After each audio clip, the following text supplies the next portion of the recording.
You're listening to LinkedIn Ads Radio, the podcast dedicated to exploring and mastering LinkedIn advertising with your host, Anthony Blattner from Speedwork.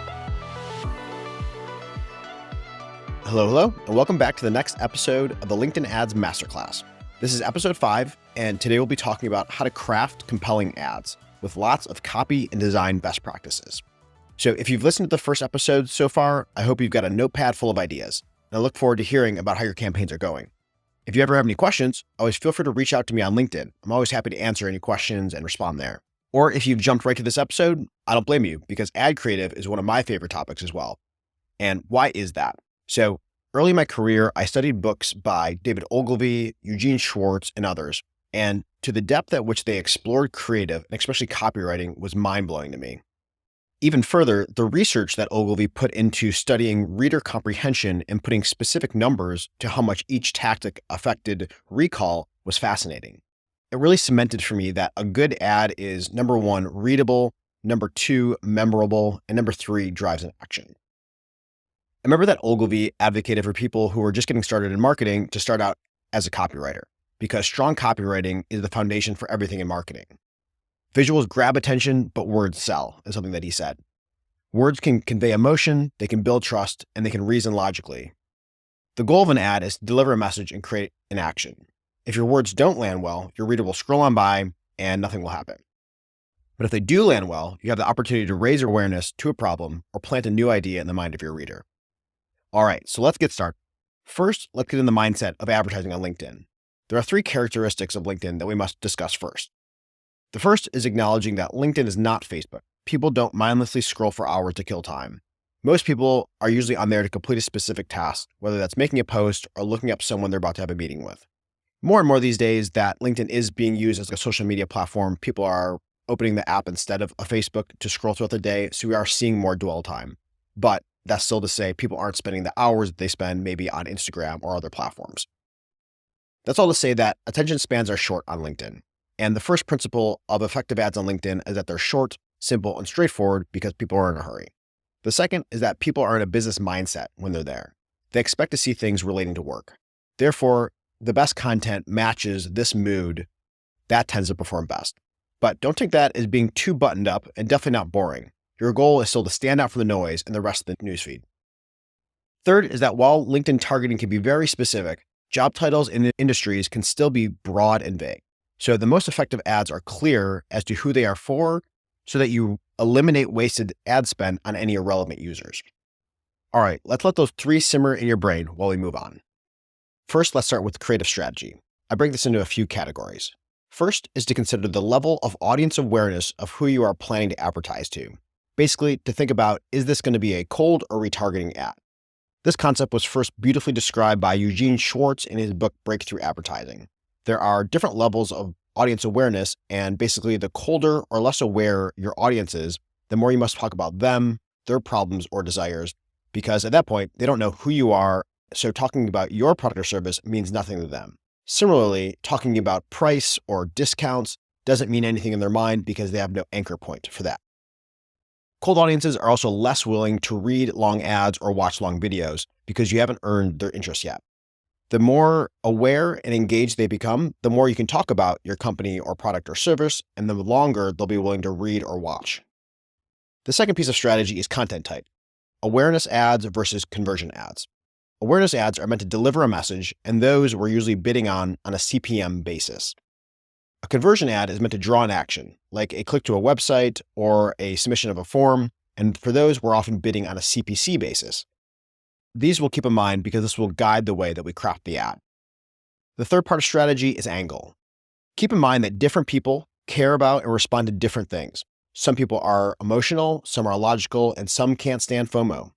Angles can also be a specific pain point that you want to hit on or a specific benefit that you want to convey. So before you sit down to write and stare at a blank page, you want to outline your strategy and choose the different angles that you want your ads to take.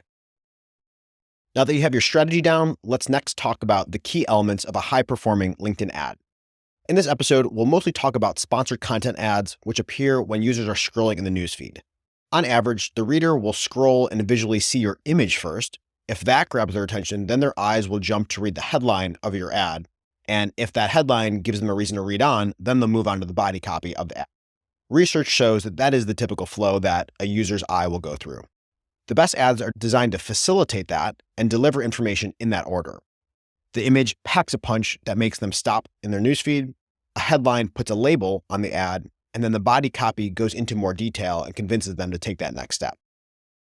I think about it like one continuous string of thought.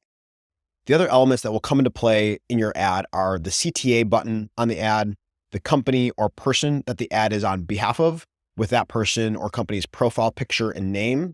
And under that profile picture and name, the viewer will either see the number of followers for a company page or the headline that a person has. These are small elements, but they all do come into play. Now, the pros start with copy first, so let's start our deep dive there. And they start with copy because they know that words do the selling. And then they choose or design a visual which brings to life those words by supporting and furthering the message. So the first is your headline. For conversion ads, the headlines act like a label, or action-oriented headlines with verbs tend to work best to lead the reader into completing the desired action. A couple examples of headlines I could use for this podcast are: number 1, listen to this new podcast to master LinkedIn ads, or number 2, the new Masterclass about LinkedIn ads. Headlines that are questions don't usually work well for conversion ads because they're hard for somebody to conceptualize what that ad is going to be about. Second for copy is the body copy, also called intro text on the ad. Now, there's a lot of different things that can work well here. And first is that if your body copy is over a certain amount of characters, it will be shown truncated and a see more button will be added. Usually that's after 150 characters of text on LinkedIn.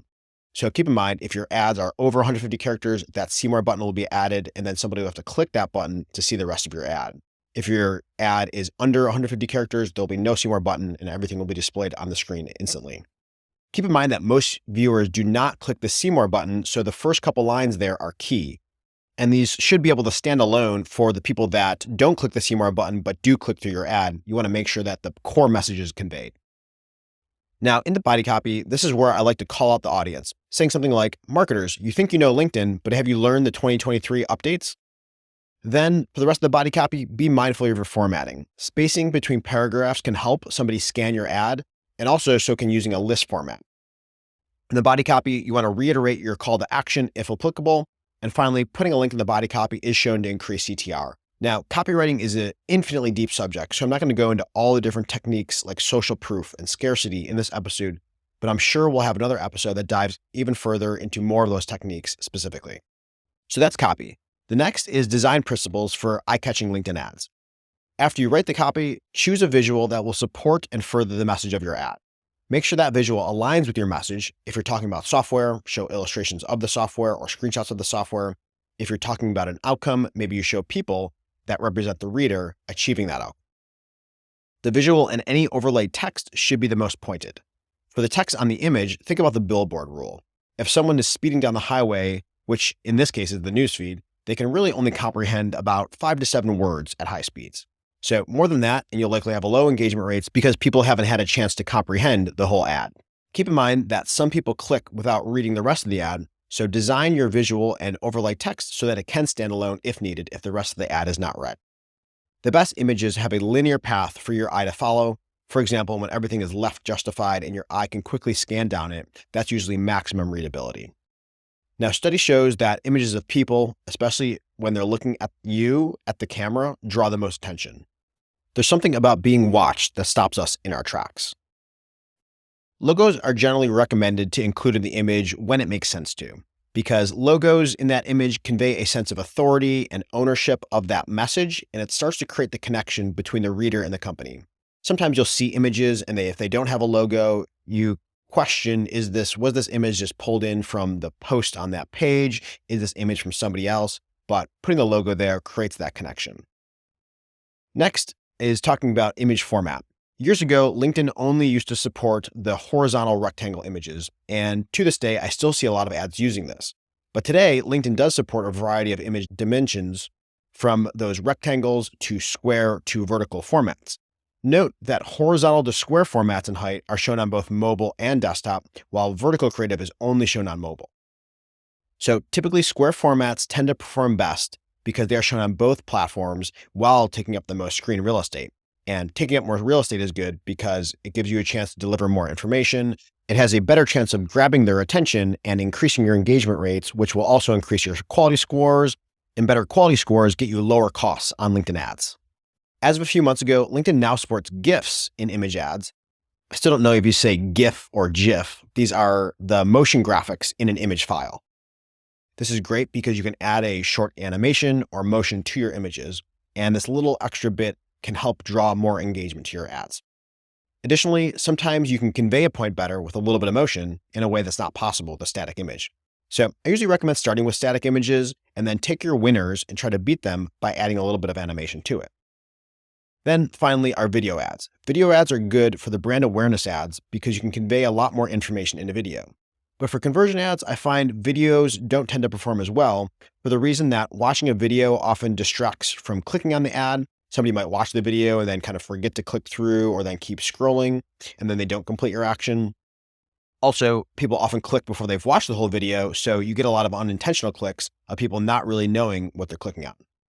Now, videos in the feed, they will autoplay, but with the sound off. So I recommend putting a headline above the video to help grab attention and call somebody to watch that video, and then adding captions below at the bottom so that somebody can watch and just read the text there and then get what the video is about. Again, people don't kill as much time on LinkedIn, so shorter videos tend to perform better. Save the longer videos for retargeting ads when somebody already knows a little bit about you and trusts you more and is more willing to sit through that longer video. Now, in terms of editing, I feel like editing tools used to be very expensive back in the day, but these days there's a lot of great affordable tools out there now. I'd say Canva is probably the most versatile and easily used tool for simple images, GIFs, and videos, while Figma is still an affordable but much more powerful editor. Video tools like Veed.io or Capwing are handy tools for editing social media videos and editing captions and headlines and effects like that. All right, so those are a lot of best practices to consider. Next, let's talk about what not to do and what I see a lot of advertisers get wrong most often. So, common mistakes to avoid in your LinkedIn ad creative. Number one is using fancy serif fonts that are hard to read. I would save those for your website because these often kill readability and recall. Again, people are scrolling quickly in their feed, so if it takes a while to read the text, they're going to be less likely to sit there and actually try to figure it out. So it's best if your ad is immediately understandable. Number two are colors that blend into the background of LinkedIn. Try to avoid using the same blues and beiges that are already in use on LinkedIn. Instead, choose complementary colors that are going to stand out from the platform and accent colors like yellows and oranges to help your ad stand out. Also, keep in mind that many people use LinkedIn with dark mode on, so very dark backgrounds and white text can get lost too. Number three is when I see an image that's too busy with elements filling every corner of the image and background textures, consider laying out your image for one linear scan of the eye to maximize readability and recall. Number four is just like cramming images with too much content is cramming your copy with multiple angles or pain points or benefits into the same ad copy. You'll send your readers' minds into too many directions. So instead, choose a single angle to focus on, and instead of mixing in other angles with your additional sentences, use those later sentences to expand upon your point and then pack the biggest punch. Number five is boring ads, and I'll just leave it at that. All right, on to final points here. So the first thing I'll mention is the new thought leader ads that were recently released on LinkedIn. These thought leader ads now allow advertising on behalf of a person instead of just a company by enabling you to boost posts from people. Previously, we were limited to ads that would only appear from a company page with the company logo and name there, but now we can boost posts from people instead of just companies. At the moment, these thought leader ads only support text and image posts, and you can include a link in the post body. They do not support video or document ads at this time. I'm super excited about these because people will always get more engagement than companies, so I think there's a lot of opportunity to use these. Consider working with leaders and subject matter experts in your company to craft posts that can be boosted, and if you ever see any posts of theirs stand out or go viral, those are great posts to boost into ads and keep in front of your target audience. Consider using founders to tell their origin story and share your company's vision and mission. Consider boosting posts from salespeople who will be reaching out to those prospects as a way to warm up those introductions. It'll be super interesting to see the creative ways that people find to use these. As a starter, I think a lot of awareness and educational content can perform better coming from a leader at the company. The next tip is doing creative research. So you can go view the active ads and recently active ads of any company page on LinkedIn. So if a company has run ads in the last 90 days, those ads will show up under their company page. To do this, you must be on desktop, go to that company page and first click on posts. And then once you're under posts, click on ads. And then you can see all of the sponsored content ads that that company has run in the last 90 days. This is a great place to do creative research, see the imagery and copy and messaging that your competitors or similar companies are discussing out there. You might notice trends in different tactics or imagery or offers that they use, and maybe use that to inform your strategy. So that's one of the best places to start for when you're doing your creative research and planning. Also, we can't have an episode on creative without talking about AI. Tools like ChatGPT and Midjourney are your friend. My first way of using ChatGPT is to do research for me. Here's the prompt that I like to use. Here it is. Tell me the biggest problems that the target audience has that this company can help with, and what happens if this target audience does not solve their problems. Also, tell me what are the biggest goals of this target audience that this company can help with, and how achieving these goals will help somebody in the target audience in their job or company. Explain in detail why each of these are important and include specific examples. That's it. I'll swap in personas and company names for each, and having ChatGPT tell you the reasons behind these is what's really useful to uncover motivations and find information that would take a lot of time and Googling and cross-referencing for me to really know. I love to use these AI tools for ideation. You can ask ChatGPT to write an ad or a headline for you 20 different ways, and then you can scan down those and pick and choose the best ones, and you'll get a lot of ideas just from that process. All right, so let's lock in these takeaways. Today, we talked about ad copy and design. First, we talked about the key elements of your ad are your image, your headline, and your intro text, and that viewers usually read them in that order. Second, we talked about copywriting best practices.